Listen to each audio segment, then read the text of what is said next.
Have you ever found yourself trapped in the cycle of wanting more recognition, more success, more control over your life? Have you ever wondered why, despite achieving everything you thought you wanted, you still feel empty inside? And what if the answer to true happiness and freedom lies not in gaining more, but in letting go of something we often hold onto most tightly, the self? Welcome back to our channel. In today's video, we'll be diving into one of the most profound teachings in Buddhism, the concept of no self, anatta, and how understanding and practicing the wisdom of letting go of the ego can bring true freedom. We all live with a sense of identity, and yet Buddhism teaches us that clinging to this identity, that self, is one of the main causes of suffering. So, how can we begin to understand and practice the art of letting go of the self, and what is the true wisdom behind this practice? To begin, it's essential to acknowledge that in our modern world, much of our lives are shaped by a deeply ingrained sense of self. From a young age, we are taught to define ourselves by our achievements, relationships, appearance, and material possessions. We create identities around our careers, social roles, and even the way we relate to others. These identities become like walls, separating us from the vast, interconnected web of life. We become attached to them, believing they define who we are. But the reality, as Buddhism teaches, is quite different. We are not our identities, nor are we the roles we play in society. The Buddhist concept of no self, anatta, challenges this very belief. It teaches us that the idea of a permanent, unchanging self is an illusion. This does not mean that we don't exist or that we shouldn't have a sense of self, but rather that the self is not as fixed or solid as we tend to think. It is constantly changing, influenced by our experiences, thoughts, emotions, and external circumstances. When we cling to an idea of the self as something permanent and independent, we create suffering for ourselves. This attachment to a fixed self leads to dissatisfaction as we resist the natural flow of life.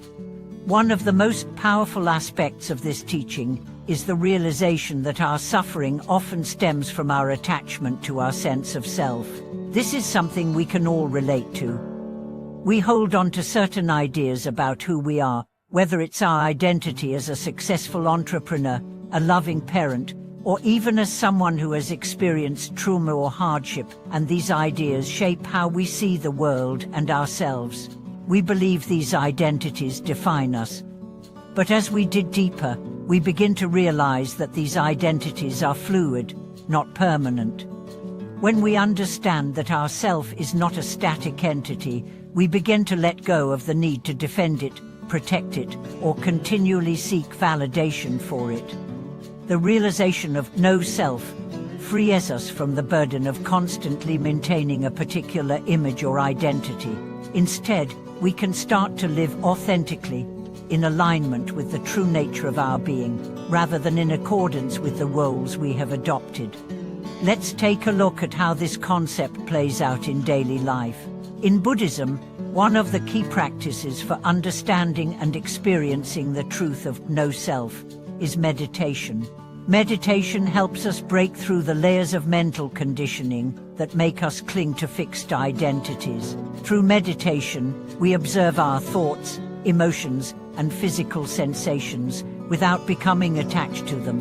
We begin to see that these experiences are just passing phenomena. They come and go, and they are not who we are.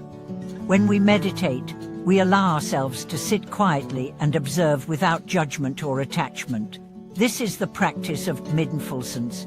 In mindfulness, we let go of the idea that we need to control or label our experiences. Instead, we simply observe them with an open, non-reactive awareness. This practice helps us cultivate a direct experience of no self. We start to recognize that our thoughts, emotions, and bodily sensations are not permanent and do not define our essence. They are simply temporary experiences that rise and dissolve. When we let go of the need to identify with them, we experience a deep sense of freedom and peace. Another important practice that helps us let go of the self is the cultivation of compassion and selflessness. In Buddhism, compassion is not just about caring for others, it is also about caring for ourselves in a way that transcends ego. When we practice compassion, we open our hearts to others without the need for any return. We simply give, love, and act out of kindness, not because we are trying to get something back or to affirm our identity. This practice of selflessness gradually dissolves the boundaries we've created between ourselves and others, and in doing so, it helps us break free from the illusion of a separate self. When we shift our focus from ourselves and begin to see others as interconnected with us, we begin to understand that our identities are not isolated. Our lives are not separate from others, but part of a much larger web of life. This realization helps us move beyond the ego and opens us to a deeper sense of connection and unity with all beings. Through compassion, we learn to let go of the need to be somebody and simply be. This process of letting go of the self can be challenging because it asks us to confront our deepest attachments, the things that we believe define us. Our careers, our families, our possessions, our experiences, these are all things we often cling to in an attempt to affirm our existence. But when we begin to let go of these attachments, we experience a sense of freedom that comes from no longer being bound by the need to hold on to something that is constantly changing. Letting go of the self is not about renouncing the world or abandoning our responsibilities. It is about releasing the mental and emotional clinging that ties us to a fixed identity. It is about recognizing that we are not defined by any one thing, but are a dynamic, ever-changing process. This understanding allows us to embrace life as it is, without the need to control or manipulate it to fit a particular image of who we think we should be.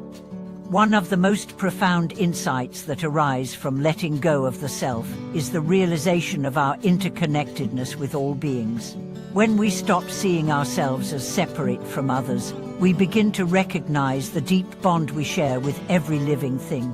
This realization opens our hearts and minds to the possibility of living with more compassion, kindness, and empathy. We begin to understand that by letting go of our egos, we do not lose ourselves, but instead discover a deeper, more authentic version of who we are, a version that is interconnected, fluid, and boundless.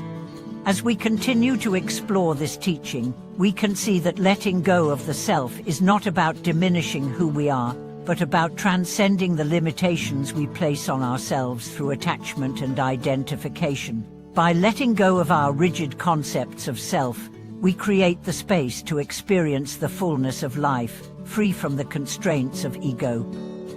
This process is ongoing, and it requires patience, practice, and a willingness to face our attachments with courage and compassion. Conclusion. In conclusion, the wisdom of no self is one of the most transformative teachings in Buddhism. By letting go of our attachment to the ego, we can break free from the cycle of suffering and step into a life of freedom, peace, and interconnectedness. The path to this freedom involves mindfulness, meditation, compassion, and a deep understanding of the impermanent nature of the self. As we continue on this journey, we gradually release the false identities we have created and awaken to our true nature. Thank you for watching today's video.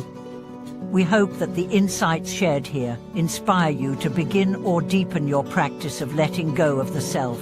Please share your thoughts and experiences in the comments below. Don't forget to like and subscribe to our channel for more discussions on spiritual growth and personal transformation.